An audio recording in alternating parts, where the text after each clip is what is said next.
bikagaragaza rero bigaragazwa n'ikimenyetso cy'urumuri rugaragaza ko Kristo ari we rumuri rw'amahanga. Uyu munsi kandi turahimbaza yubile mu rwego rwa impurirane, turahimbaza muri kiliziya yacu umunsi mukuru w'abihaye Imana. Abihaye Imana ni ba bandi Imana yihitiyemo ikabigarura ikabibyarira ikabaha ubutumwa. Bafite ubutumwa bukomeye bakorera muri kiliziya. Niyo mpamvu uyu munsi wose abihaye Imana mu Rwanda bakoze urugendo nyobokamana ikibeho, bakaba rero bagiye kwitura umubyeyi Bikira Mariya umuhamagaro wabo kandi natwe badusabira. Kubwo mwihariko muri paruwasi yacu ni umunsi wa gatatu w'ikoraniro y'ihuriro ry'abanyamuziki gatolika ryatangiye ejo bundi, akaba ari nawo umunsi uza gusozwaho. Ariyo mpamvu twishimiye cyane muri rusange abakristo bose kwakira abagize iri huriro. Mbere na mbere turakira abasaseredoti, murabona ko rwose ari tariki ikikijwe neza, ndetse n'abandi banyamuziki gatolika bari hano iyo bagiye no kuturirimbira igitambo cy'ukarisitiya, abari hariya n'abari hano imbere bagira ngo tubakire kandi twishime.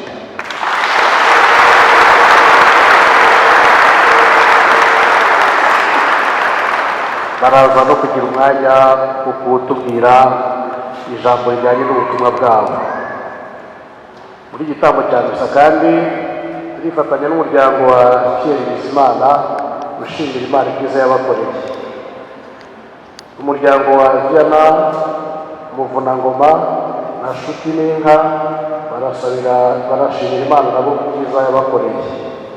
Umuryango wa Jean de Dieu Rutayisire na Odette Mukamukiza barashimira Imana ko yakoreye ubukwe bwiza abana babo Raymond Musenge na Bona Rora Abaganwa Desire, basabira n'umugisha ndetse n'ababigize uruhare bose. Turasabira n'abitabye Imana. Umuryango wa Thomas Murekezi turasabira Tomasi Murekezi witabye Imana, Pasikazi Karutubusa witabye Imana, Roger Byukusenge witabye Imana, Alphonsine Nyirabarushimana witabye Imana, na Evariste Nyamuhunga witabye Imana. Umukristokazi arasabira Antoine Rutayisire witabye Imana. Umuryango wa Higiro Pierre urasabira Jeanne d'Arc Kahigiro witabye Imana, na Rose Mukundatori. Nimucyo rero twicishe bugufi twanga ibyaha byacu kugira ngo tujye kumva ijambo ry'Imana no gutuza igitambo cy'ukwezi k'umutima usukuye. Yemere imbere y'Imana ishobora byose,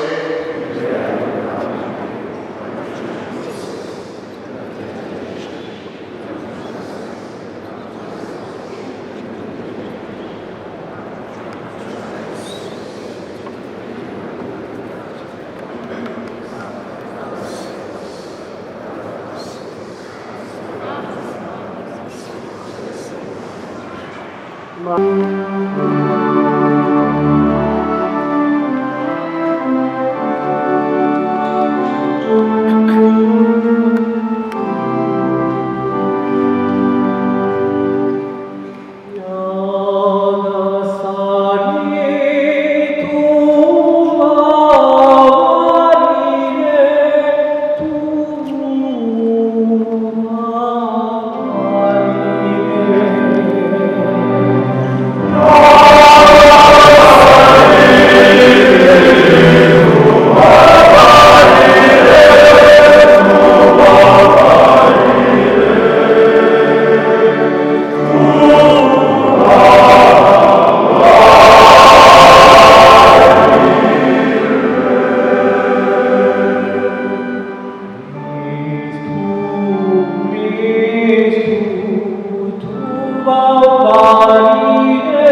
uturutse ku Mana n'ibiharwe wohejwe na Nyagasani wohejwe na Nyagasani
isomo ry'imibare yandikiwe Abahebureyi bagezemo ubumwe kugira ngo mu rupfu rwe atsiratsize umugenga warwo wari we Sekibi, maze abahohera batinyaga urupfu rubabuza mu bucakara igihe cy'ubuzima bwabo bwose.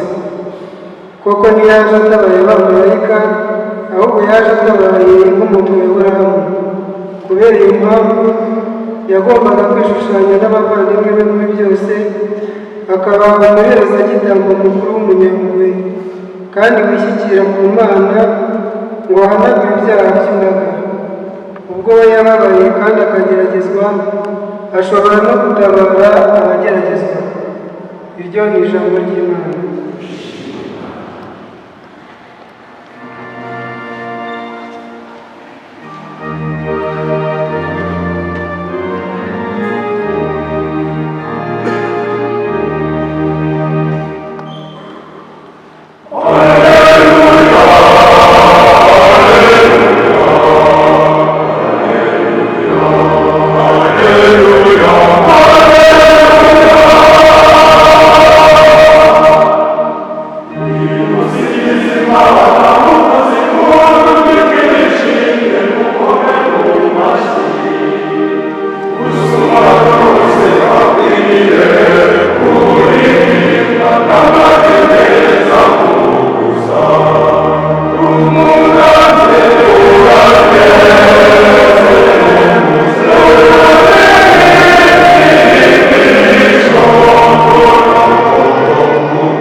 muri icyo gihe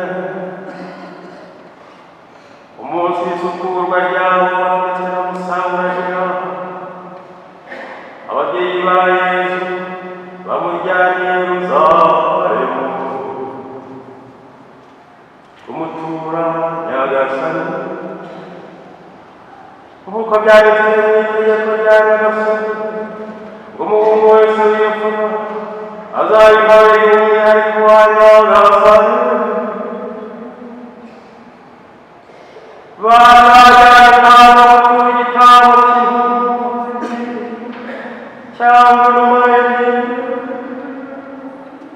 bakurikira itegeko rya Nyagasani.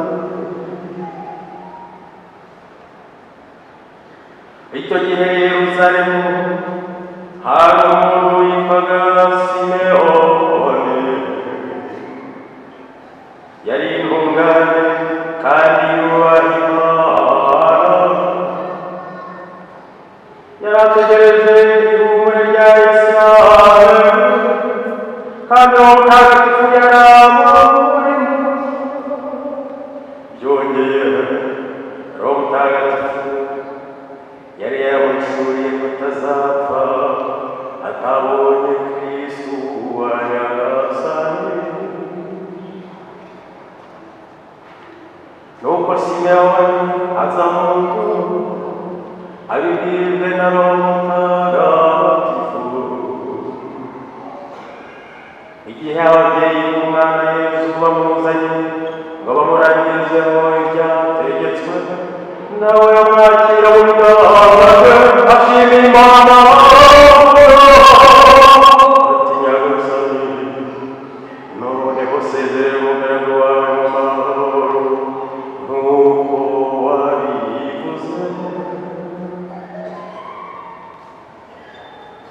kuko amaso yawe yabonye agakiza kawe wageneye ibyawe byose. Niwe rumuri ruboneshereza abanyamahanga, akaba n'ikuzo ry'umuryango wawe Isiraheli.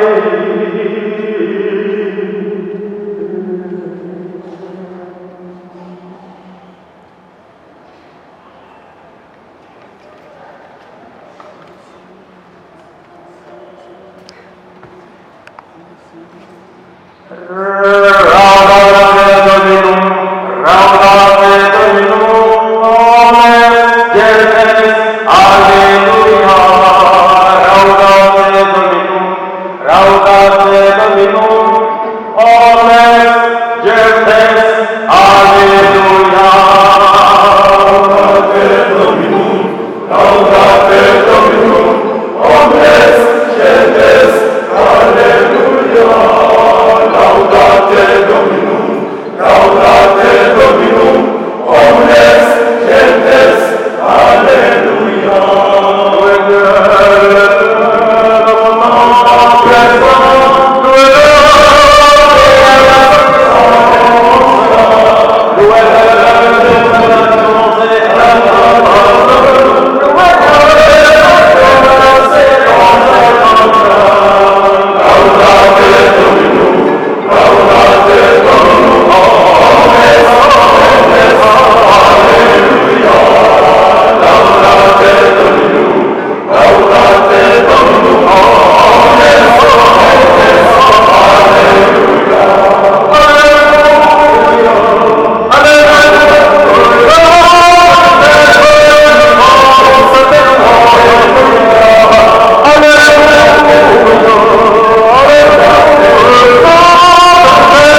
na Yesu Kristo aturwa Imana mu ihekaru mu ngoro ya Nyagasani. Yesu yatuwe Imana nk'uko byari umugenzo wategetswe na Musa. Tumaze iminsi 40 duhimbaje umunsi mukuru wo kuvuka kwa Nyagasani Yesu Kristo. Nyuma y'iminsi 40 rero umwana wese agomba guturwa Imana, akagomba gusukurwa. Nyina wamubyaye nawe yaragize igihe cy'iminsi 33 yo gusukurwa nyuma yo kubyara. Yesu Kristo rero yatuwe koko mu ngoro ya Nyagasani, aturwa Imana nk'uko abana bose b'imfura b'abahungu bagombaga kwegurirwa Imana. Ababyeyi be ntabwo bagiye kure y'umugenzo y'itegeko ryari rihari ryategetswe na Musa yuko abana bose baturwa Imana. W'abantu basanzwe bemera Imana kandi nawe yigeze na rimwe yihunza uko kwemera nk'uko tubibona ababyeyi be babikoraga nawe batamusize. Yatuwe Imana mu ngoro. Iyo ngoro yagombaga guhora isukuwe igihe cyose nk'uko twabyumvise mu isomo rya mbere, aho umuhanuzi Malakiya avuga ukuntu Imana izaza gusukura umunsi wayo, ikaza gusukura ingoro yo ubwayo. Umuhanuzi Malakiya yabyanditse mu myaka 450 mbere yo kuvuka kwa Yesu Kristo, igihe umuryango w'Imana wari warajyanye mu bunyago ariko waravuyeyo, baramaze no kubaka ingoro yabo, ariko nyuma y'igihe gitoya ukwemera kwabo gutangira gusubira inyuma, batangira kutongera kwitabira iby'Imana, ndetse ntibyagarukira ku bantu basanzwe gusa, ahubwo n'abaherezabitambo babo ntibongera gukora ibijyanye no gutagatifuza iyo mbaga y'Imana.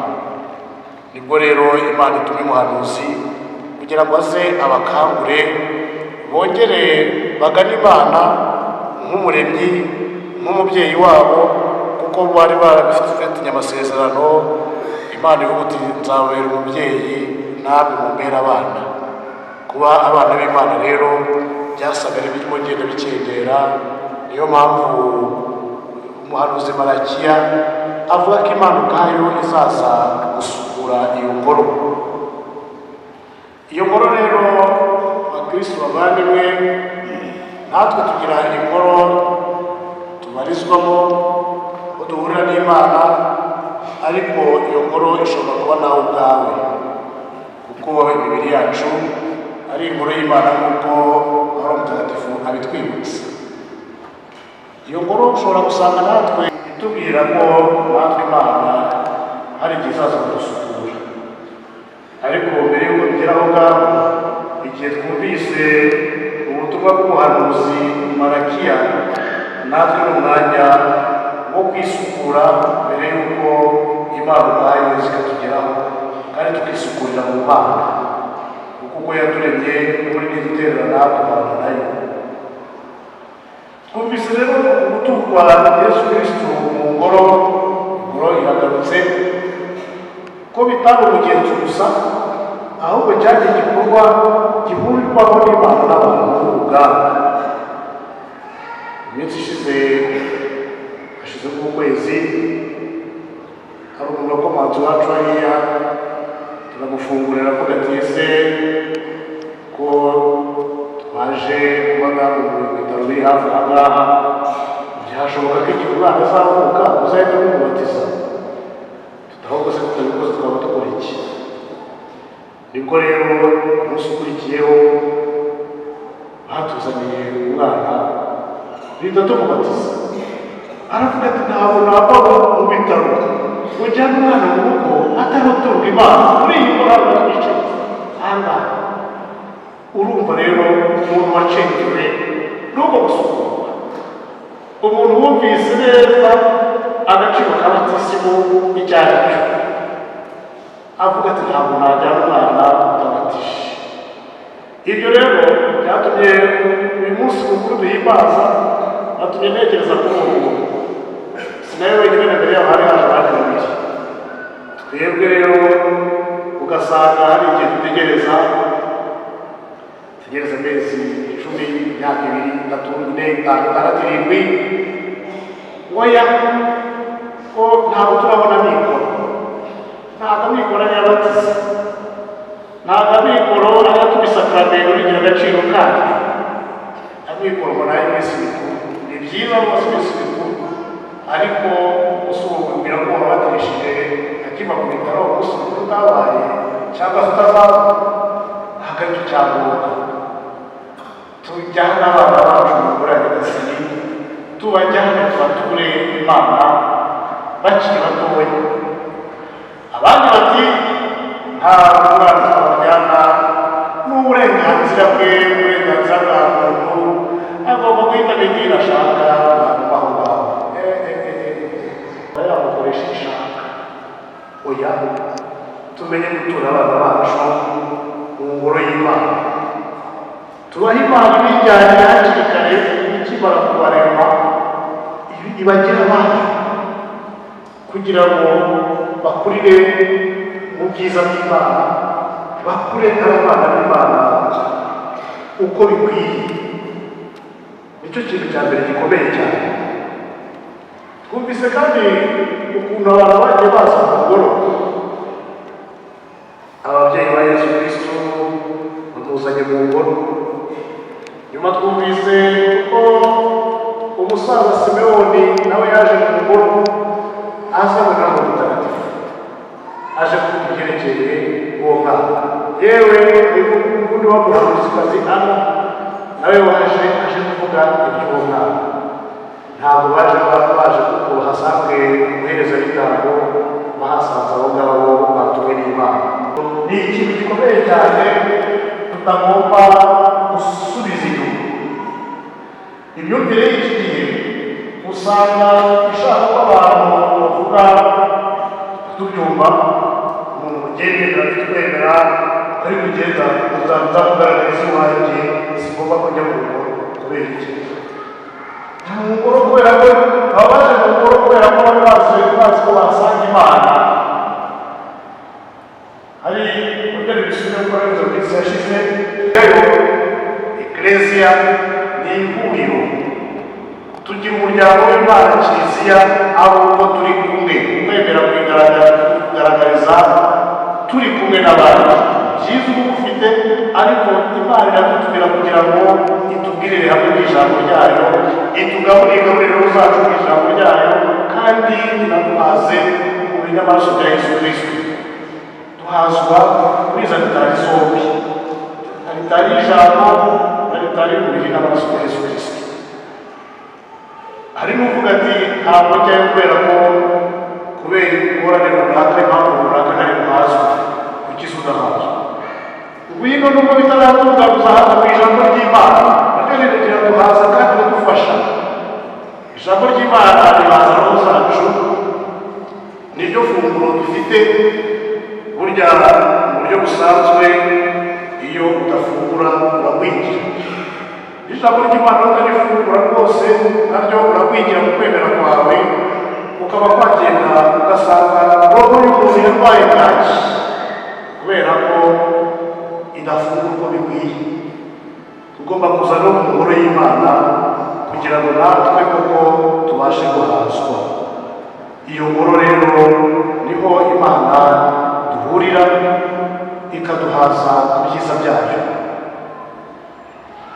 Aba bakambwe baje muri iyi ngoro baje guhamya ibya Yesu Kristo, batwibutsa uruhare rw'abantu bakuru. Kuva mu myaka ishize Papa Francis yatwibukije ko tutagomba kwirengagiza abakuze. Twebwe hano tubita abanyamukuru na sogokuru, tutagomba kubirengagiza. Baje rero bafite ijambo rikomeye kandi baje guhamya ibyabo kabo. Birashimishije kureba aho umusaza n'umukecuru bafite imvi bagenda bunamye bakaza guhagatira ako kana, ako gahinja. icyo ni ikintu cyiza cyane, tubakureho ikirere. Hano iwacu cyane cyane mu mijyi, aha iwacu usanga turi abakristo cyangwa se n'abatari abakristo, ari umusaza cyangwa umukecuru uhari agashaka gufata abana batoya, abuzukuru, abigisha ijambo ry'Imana, abigisha amasengesho, ababyeyi bakabatwara, ntukabwire umwana wacu ibyo birahari bireze bavandimwe, ibyo ntabwo ari byo. Tubareke babigishe ukwemera, tuguhererekanya buhoro buhoro, uhereye kuri abo bakuru, hanyuma n'abagabo bakazamo, n'abo bana bakazamo gutyo. Ni gute waba wishimira ko umukristo ufite ibyiza umukristo bwakugejejeho, ariko ukaba utabishyikiriza abana? Ugasanga ku cyumweru undi munsi abantu bagomba kujya mu misa, abana turabafasha tubajyanye mu myicungo byiza, bakajya kwicunga mu gitondo kugera nimugoroba, ariko ijambo ry'Imana ntibarigeremo, ntibarihabwe, ntibagire aho bahurira n'Imana. Ntabwo ari byo. Bajye kwicunga ariko bajye babasha guhura n'Imana, nibyo byiza.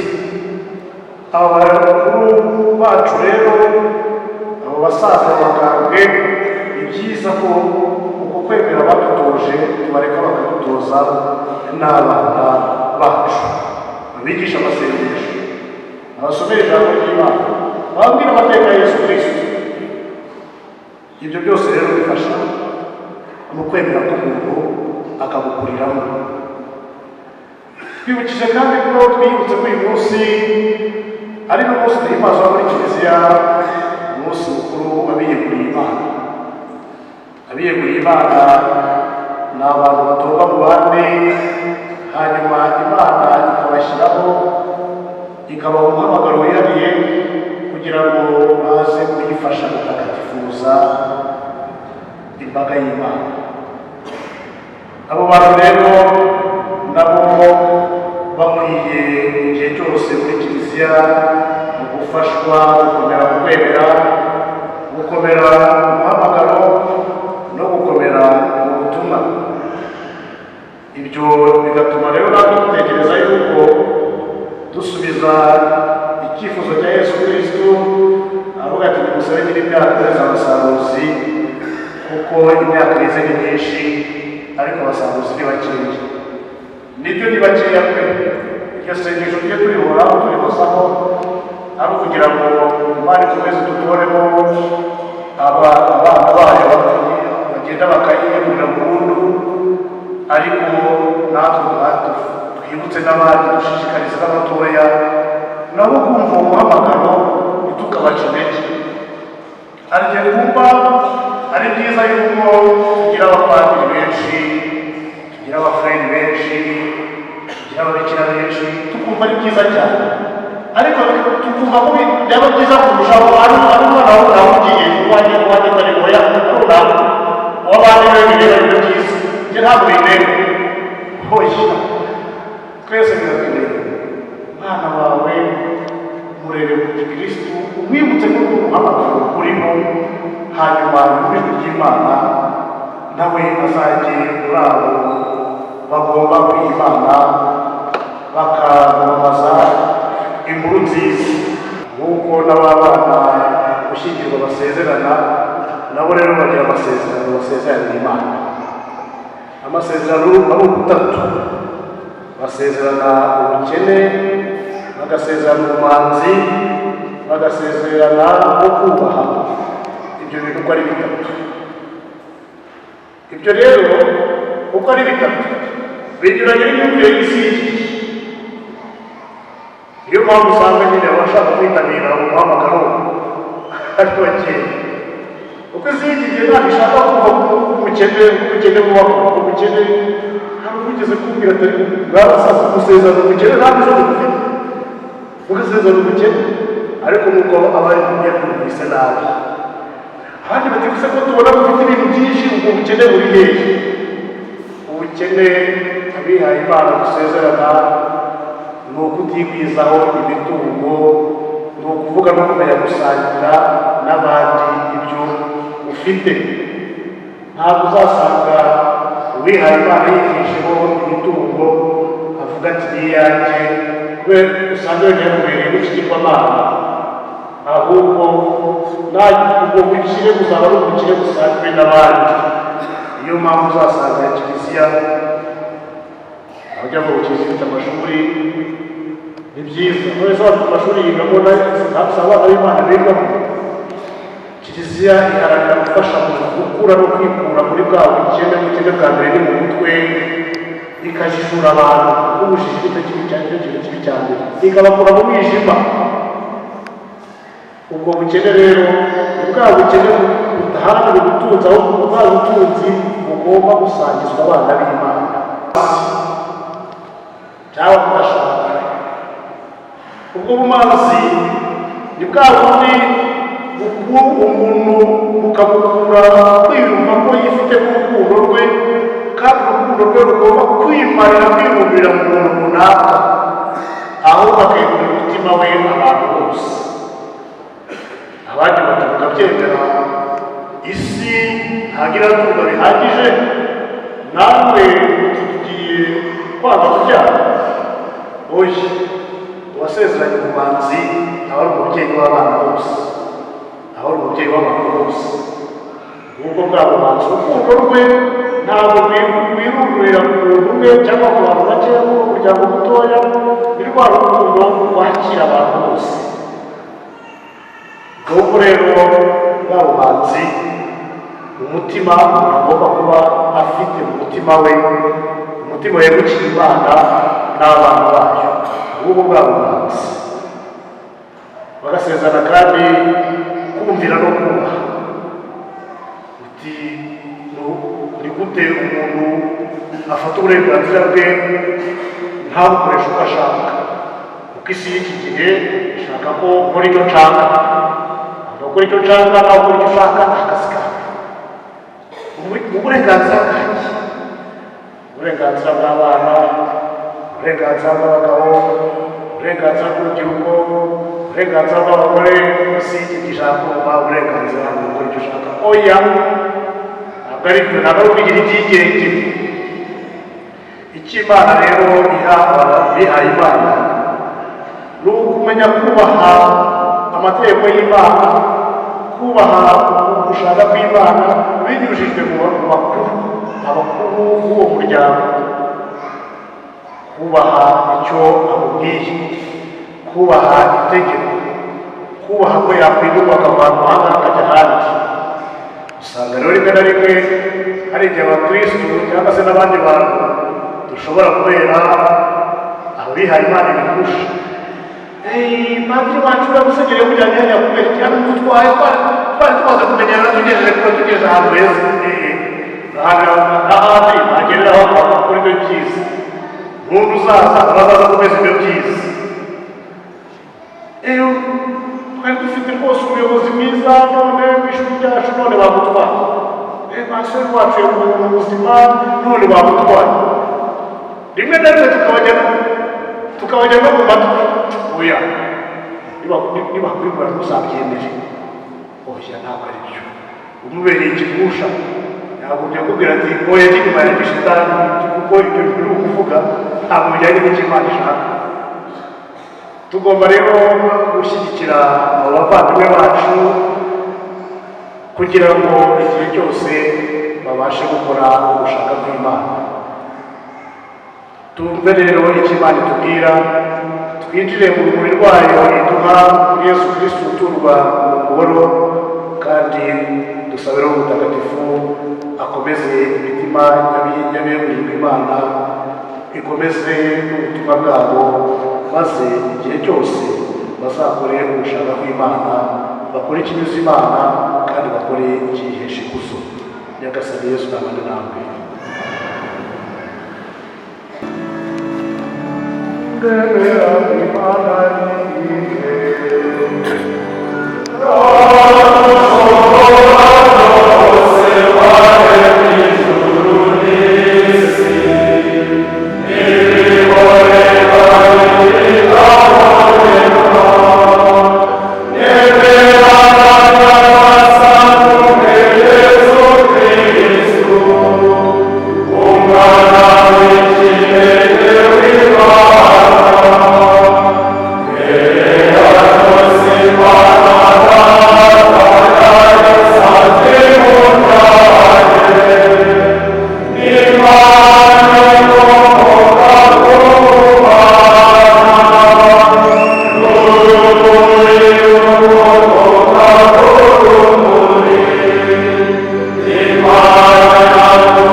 bavandimwe dutura amasengesho yacu imana uyumvanye impuhwe isengesho ry'umukambwe Simewoni.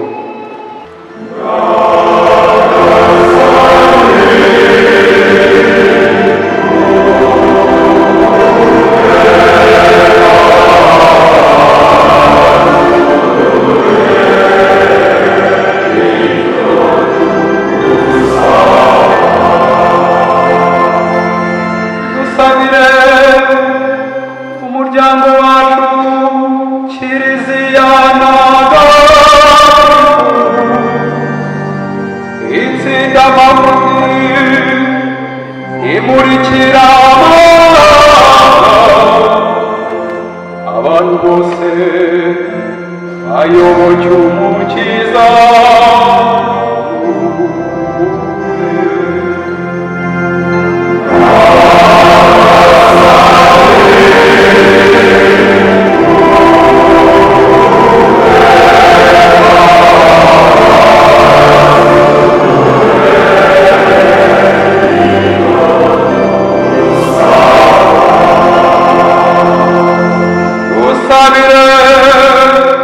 umwepiskopi wacu n'abayobozi bose hamwe n'abakristu bakurikiye inzira imwe baharanire umukiza wa bose.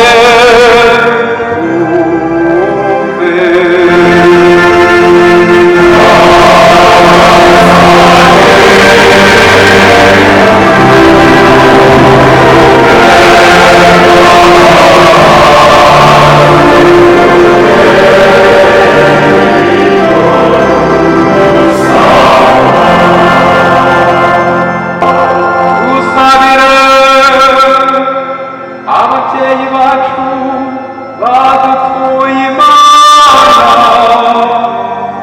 bajyana mu maboko ya nyagasani, amaso yabo abona umukiro.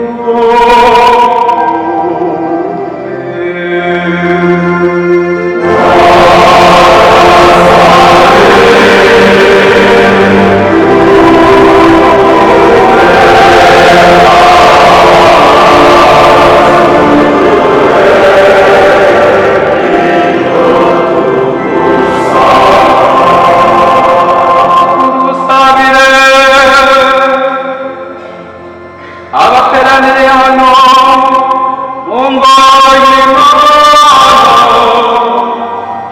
uwo baje gutura abamanukire mu mitima, bamuhamye mu magambo yabo no mu bikorwa.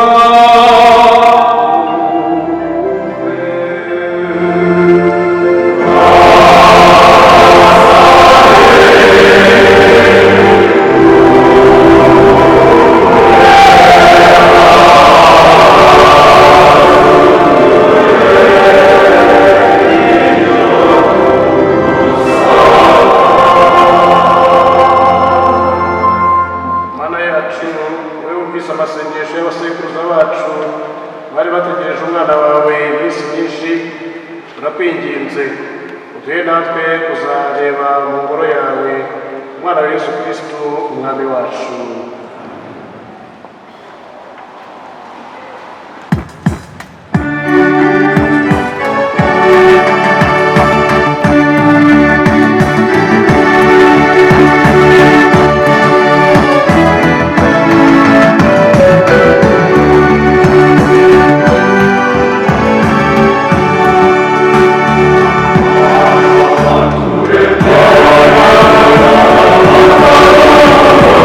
Oh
Imana data ushobora byose.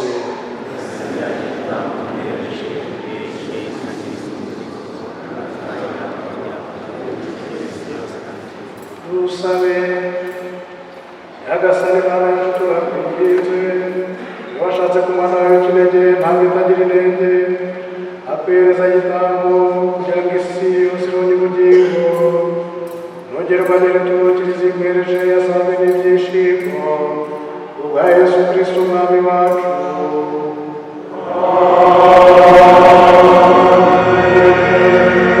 Nyagasani Yesu n'abami bawe,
nicyo gitumye natwe dusangira twishimiye umukiza waduhaye, tukagusingiza n'abamarayika n'abatagatifu, twese tubudahwema tuti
atubere umubiri n'amaraso bya Yesu Kristo umwami wacu. Yarageragezwa ababare kuko ku bushake bwe yafashe umugati arashimira arawumanura nuko Yesu abigishwa be avuga ati nimwakire maze murye mwese iki kuko ni umubiri wanjye ugiye kubatangirwa.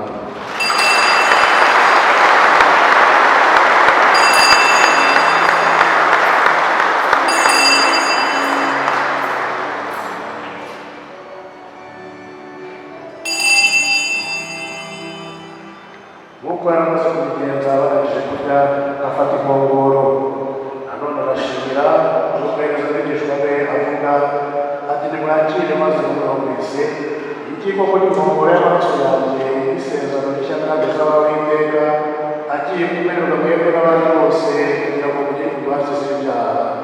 Ibi mujye mubikora mu rwibutso rwanjye.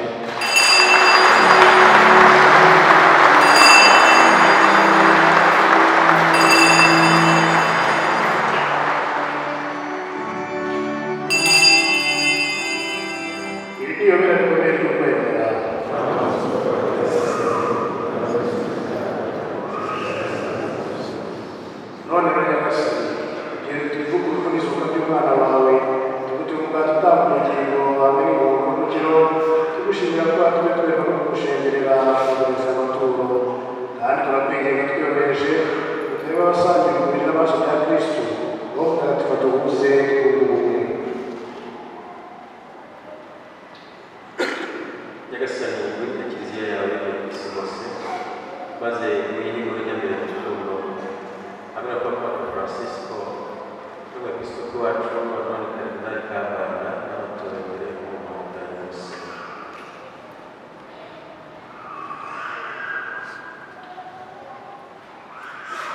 Wibuke Nyagasani abayoboke bawe Tomasi, Pasikaziya, Roger, Alphonsine, Evariste, Antoine na Jean d'Arc wahamagaye kubavana ku isi maze ubonzure n'umwana mukuru umeze nk'uwe wowe no kumushushanya izuka rye.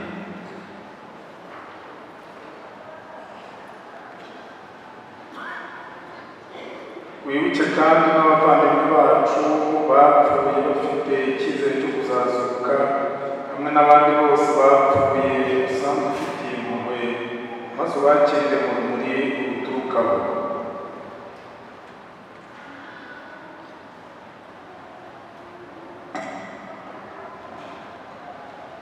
turakwinginze ngo natwe twese tugire impuhwe tuzashobore kugira umwanya mu bugingo bw'iteka hamwe na Bikira Mariya n'umubyeyi w'Imana Yosefu mutagatifu umugabo we intumwa zawe ntagatifu n'abandi batagatifu bose bakoze ibihe byagiye bisimburana nuko hamwe nabo tuzagusingiza tukurata kubwa Yesu Kristo umwana wawe.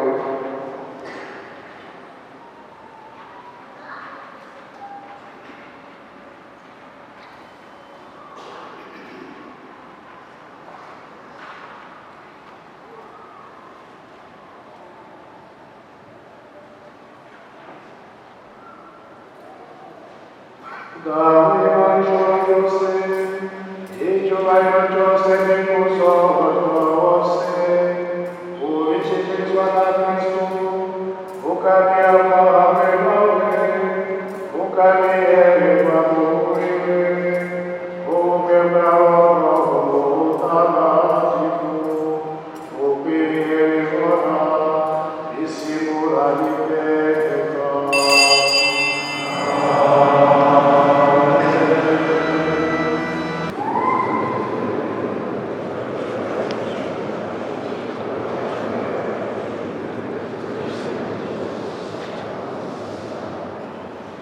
Nyagasani turakwinginze iki ibyago byose ibihe turimo bisakaze n'amahoro impuhwe zawe ziturengere zidukize icyaha cyose ziturinde n'amakuba yose igihe dutegereje amizero mahire no kuza k'umukiza wacu Yesu Kristo.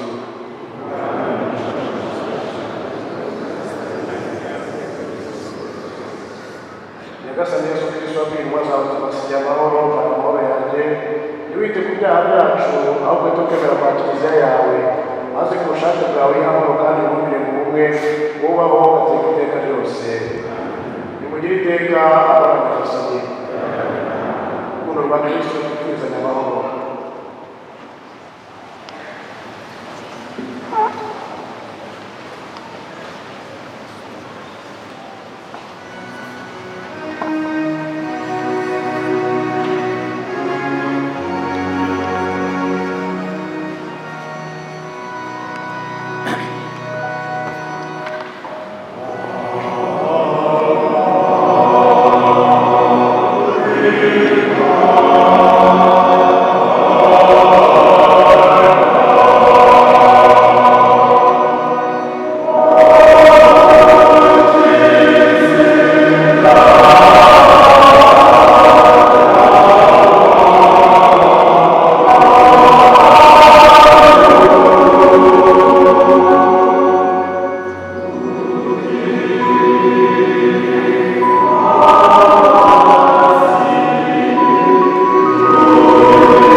Kristo umwami wacu.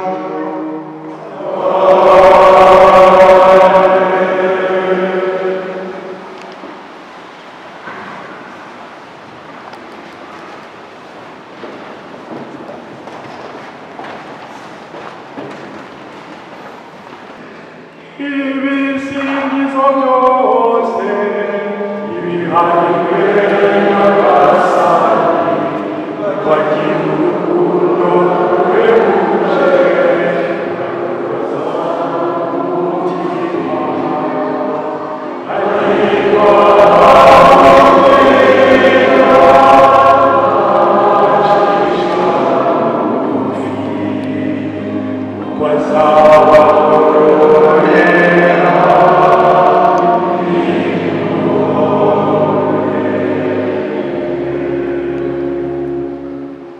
arakoze cyane nyakubahwa padiri mukuru wa paruwasi yacu, paruwasi ya Regina Pacis Remera, kumpa umwanya w'ijambo kugira ngo nze mvuga mu izina ry'abanyamuziki gatolika mpagarariye.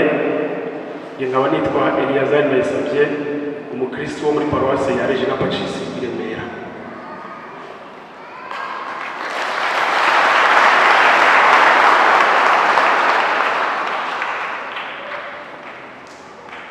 Mbere na mbere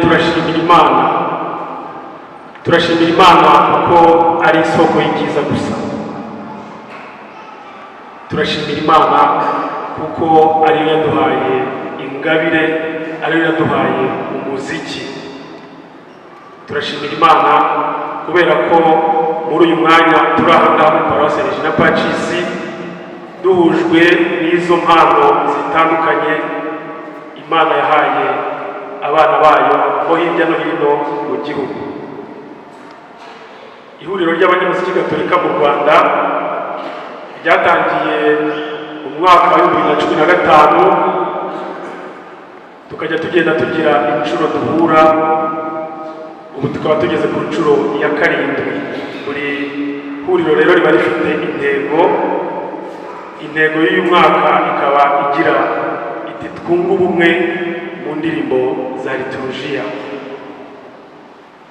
Iyi ntego ikaba yaratekerejwe mu rwego rwo kugira ngo abanyamuziki muri za korale, muri centrale, mu miryango remezo, cyane cyane muri za paruwase no muri diyoseze zose z'igihugu barusheho kunga ubumwe mu ndirimbo, bunga imbaraga, bahuza ibintu, bahuza liturujia uko kiliziya yayigeneye. Nababwira kandi ko dushimiye cyane nyakubahwa padiri mukuru wemeye ko iri huriro ryongera kubera hano kuri inshuro ya 7. Bambasaba ngo mushimire.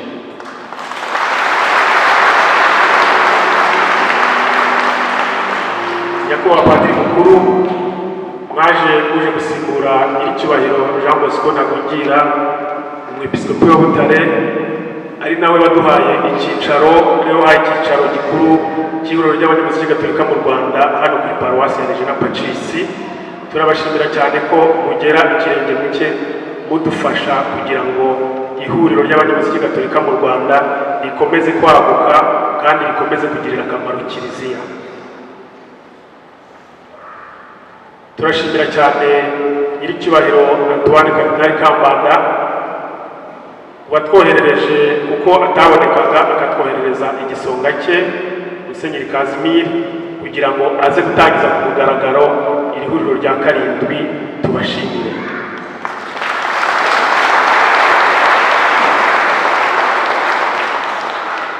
Turashimira cyane komisiyo ya Arkidiocese ya Kigali ishinzwe liturujia n'imitangire iboneye y'amasakramentu, ihagarariwe na Padiri Theophile Nkundimana ndetse n'abandi bafatanyije kuyobora iyo komisiyo, kubera ko badufashije nabo mu migendekere myiza y'iri huriro rya 7. Tumushimire.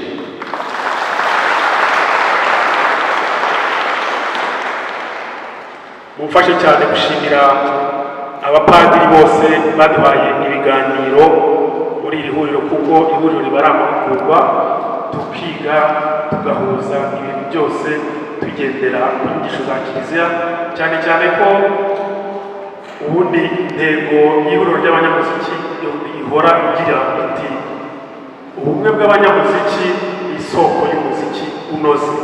ngira ngo mwabyiyumviye, iyo abanyamuziki bashyize hamwe bituma koko umuziki urushaho kunoga. turashimira cyane abakristo muri paruwasi ya Regina Pacis ndetse n'izindi paruwasi ziyikikije bakiriye mu ngo zabo guhera ku wa gatanu kugeza uyu munsi abanyamuziki gatolika. mufashe tubashimire.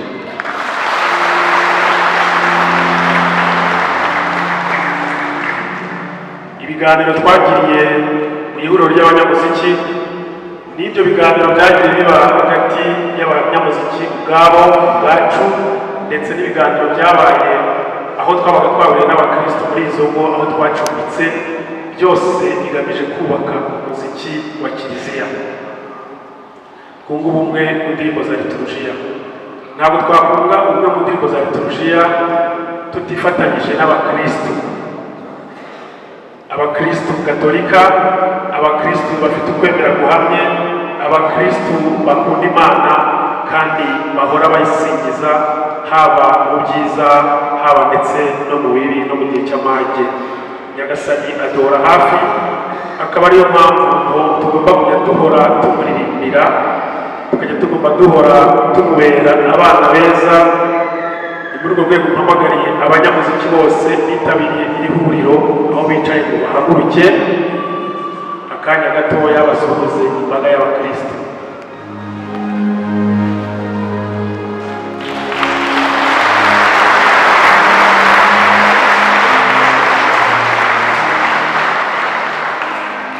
turabashimiye cyane abanyamuziki mwaturutse muri diyoseze zose z'igihugu. umuziki wa kiliziya ugomba kugaragaramo abarayiki ariko cyane cyane n'abapadiri, ndetse harimo n'abihaye Imana, harimo ababikira, harimo abafurere. ibyo byose nibyo kwishimira.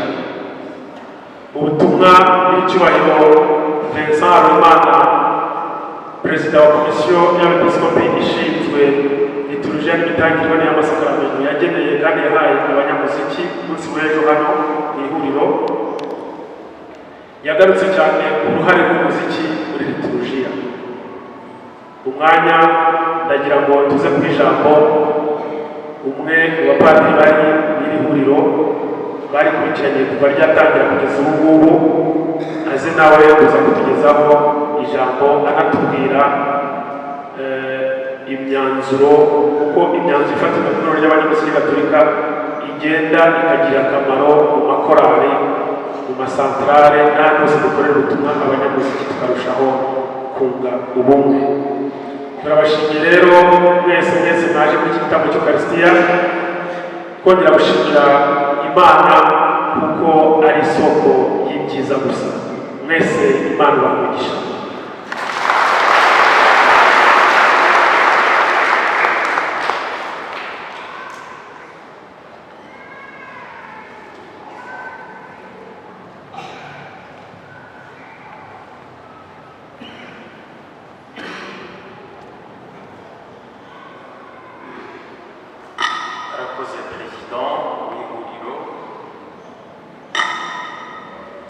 Nitwa Patricia Gashumusho, wo muri diyoseze ya Kibungo, nkaba nshinzwe liturujia, komisiyo ya liturujia n'imihimbarizo neza y'amasakaramentu muri iyi diyoseze, ariko nkaba n'umunyamabanga wa komite y'igihugu y'abanyamuziki. ntabwo ndi bwongere gushimira ko perezida yabigarutseho, nta nubwo ndi bubereke abo yaberetse. ndagira ngo gusa mu nkundire mbere y'iri jambo mbanze mbereke abo basaseridoti bamwe tukiri kumwe, nyakubahwa padiri mukuru hamwe n'iyi mbaga ntagatifu. mu nkundire mbereke padiri Theophile Nkundimana ukurikirana ibikorwa n'inozwa rya liturujia muri iyi diyoseze, akanatuba hafi cyane muri iri huriro ry'iki gihugu. ageze ubu abakristo bamubone banamushimire.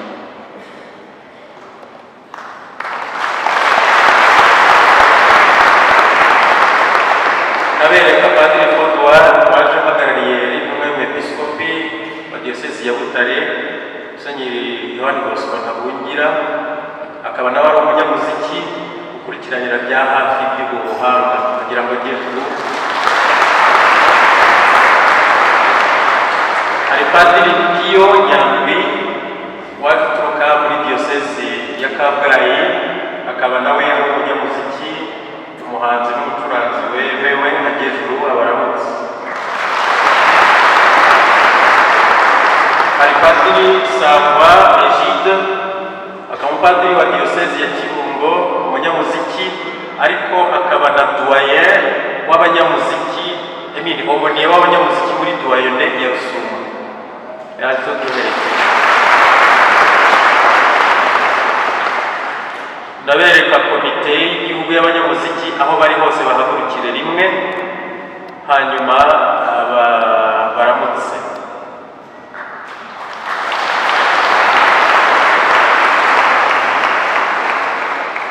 Nyakubahwa Padiri mukuru wa Regina Pacis tumaze gushima, banyakubahwa abasaserdoti mufite komisiyo ya liturujia na muzika mu nshingano z'amadiyoseze, nyakubahwa Padiri uhagarariye komisiyo ya liturujia muri diyoseze, nyakubahwa perezida w'ihuriro ry'abanyamuziki na komite, banyakubahwa muhagarariye amakorali na za mpuzamakorali mu maparuwasi yanyu yose y'u Rwanda, bakristo ba paruwasi Regina Pacis mwatwakiriye tumaze gushimira,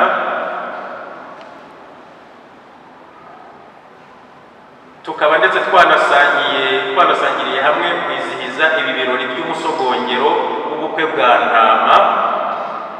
Bavandimwe mwese mudukurikiye ku bitangazamakuru bya Kiliziya n'iby'abikorera, ntore z'Imana mwese, mu izina ryanjye bwite n'irya komite y'ihuriro ry'abanyamuziki gatolika mu Rwanda intumye,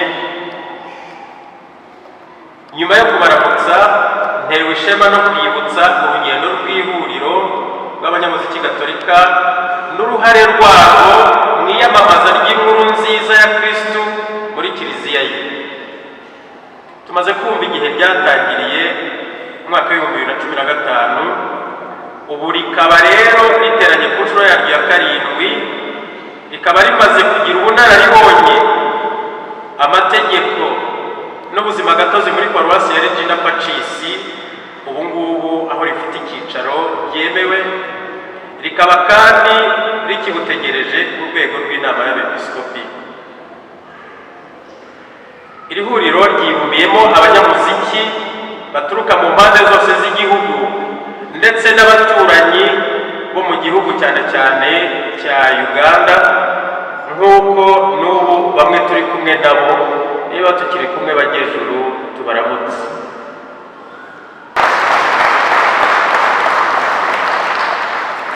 Mwarakoze bavandimwe, Kiliziya ni imwe. Muri muzika ya Kiliziya rero ni ubukungu bwisubira, ni inyanja idakama y'ubumenyi, ubutungane, abayihugukira bose mu rukundo, ubwiyoroshye n'ubumenyi bushyitse bufasha kungura amatarenda y'ababuranijwe, byose kubera ikuzo ry'Imana n'umukiro wa Roho. Umusanzu Kiliziya mu byo dushoboye n'uko bishoboka kose muri gahunda ya liturujia na muzika nyobokamana. Kuri iyi nshuro ya 7 twasangiye inyigisho 6. Iya mbere agiraga iti umuziki n'isengesho, twahawe na Padiri Gilbert Nyiranekura ku nyuma. Iya kabiri ni indirimbo za liturujia muri Kiliziya n'imihimbarize n'imihimbire yazo, twahawe na Padiri Mwitegere Theodose wo ku nyuma. Iya gatatu yagiraga iti uruhare rw'umunyamuziki muri liturujia, twahawe na Padiri Nzondemeye Theogene wo mu Ruhengeri. Iya kane yagiraga iti tugendere hamwe mu ndirimbo za liturujia, twahawe na Musenyeri Habimana Vice damascene umwepiskopi ufite mu nshingano komisiyo ya liturujia n'imihimbarizo inoze y'amasakaramentu mu Rwanda. Iya gatanu yagiraga iti indirimbo zitujuje ibisabwa n'icyakorwa ngo zinozwe zihure mahwi na liturujia ya kiliziya. Twahawe na Padiri Theophile Nkundimana, umuyobozi w'iyo komisiyo muri iyi diyoseze. Iya gatandatu yari icyerekezo cy'ihuriro ry'abanyamuziki gatolika mu Rwanda n'uruhare rwaryo mu butumwa bwa kiliziya.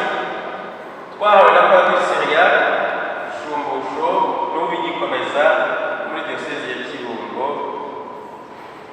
n'umwanditsi w'ihuriro. Icyo twifuza kubasangiza rero kuri iyi nshuro ni icyerekezo cy'ihuriro. Turifuza ko tubifashwemo n'inema y'Imana iri huriro ryaba ishuri aho kuba ihuriro gusa.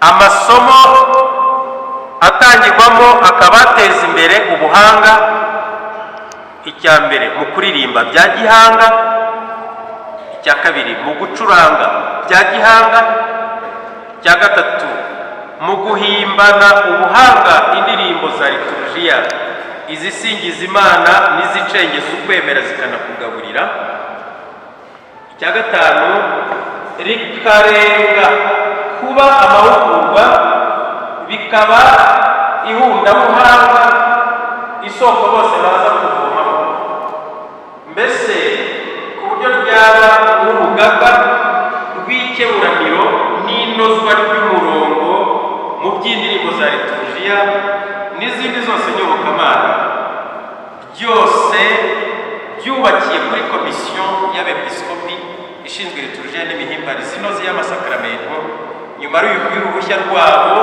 n'ubuzima gatozi muri kiliziya. Icya gatanu ni uko iri huriro ryazageraho muzika ryigisha. Bakristo bavandimwe, dusoje twongeye gushimira Imana kandi tubashimira muri uru rugo rw'Imana twahawemo icyicaro n'umurongo w'ibyo bikorwa byose n'ibindi twifuza ko bizajya mbere kurusha kubera ishema rya kiliziya n'umukiro w'abantu, mbese iri huriro rikaba amaboko ya kiliziya ndetse n'igishoro gikomeye muri gahunda y'ikenurabushyo.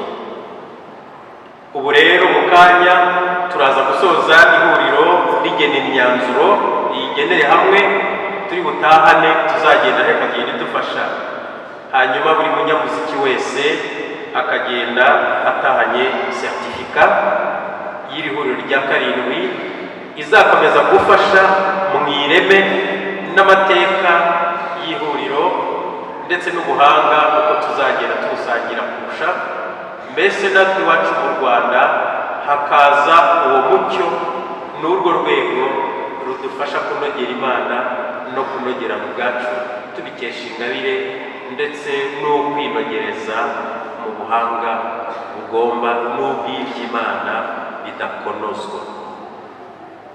Nimugire amahoro.